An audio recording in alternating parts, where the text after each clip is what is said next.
পাপ পুণ্যের হিসাব নিকাশ মানুষের জন্য, পশু পাখিদের জন্য নয়। কারণ পশু পাখিরা কখনোই প্রকৃতির নিয়ম ভঙ্গ করে না।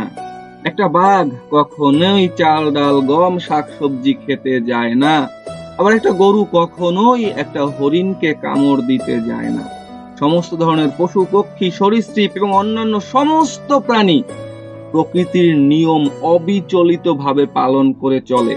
তাই তাদের ক্ষেত্রে পাপ পুণ্যের হিসাব নিকাশের কোনো প্রশ্নই আসে না। কিন্তু মানুষ যেহেতু একমাত্র বুদ্ধিশীল প্রাণী, তাই তারা তাদের কামের বশবর্তী হয়ে প্রকৃতির নিয়ম ভঙ্গ করে।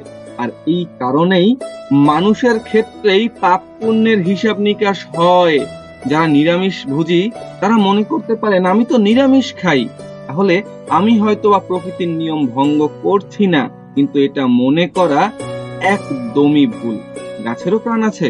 শাস্ত্রে বলা হচ্ছে প্রকৃতির নিয়ম জীবস্য জীবনম, অর্থাৎ একটি জীব আর একটি জীবের আহার। সুতরাং নিষ্ঠাবান নিরামিষাশী হওয়ার জন্য গর্ব করা উচিত নয়। আসল উদ্দেশ্য হচ্ছে পরমেশ্বর ভগবানকে জানা। ভগবানকে জানার মতো উন্নত বুদ্ধিমত্তা পশু পাখিদের নেই, কিন্তু বৈদিক শাস্ত্রের শিক্ষা গ্রহণ করার মাধ্যমে প্রকৃতির নিয়ম কিভাবে কাজ করে এই যথার্থ জ্ঞান, সদ্ব্যবহার করার উপযুক্ত বুদ্ধি মানুষের রয়েছে। মানুষ যদি বৈদিক শাস্ত্রের নির্দেশ অমান্য করে তাহলে তাকে বিপদের সম্মুখীন হতে হয়। তাই মানুষের কর্তব্য হচ্ছে পরমেশ্বর ভগবানের প্রভুত্ব স্বীকার করা এবং হৃদয়ঙ্গম করা।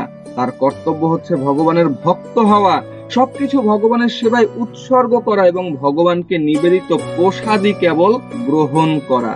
ভগবদ্গীতায় ভগবান সরাসরি বলেছেন তিনি তার শুদ্ধ ভক্তের প্রদত্ত কেবল সাত্বিক আহারই গ্রহণ করেন।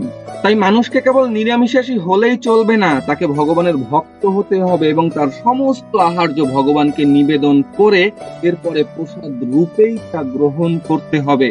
যে ভক্ত এইভাবে সচেতন হয়ে আচরণ করে তিনি যথাযথভাবে মানব জীবনের কর্তব্য সম্পাদন করছেন।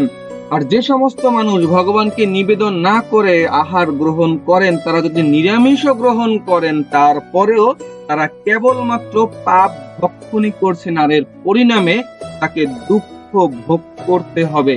সমস্ত পাপের উৎস হচ্ছে পরমেশ্বর ভগবানের প্রভুত্ব অস্বীকার করে প্রকৃতির নিয়মের অবাধ্যতা করা।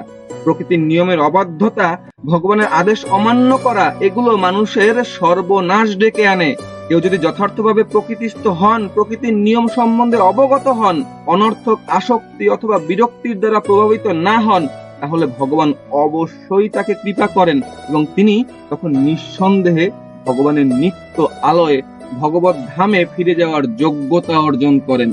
তাই আমাদের অবশ্যই সাত্বিক আহার ভগবানকে নিবেদন করে এরপরে ভগবানের সেই প্রসাদ গ্রহণ করা উচিত।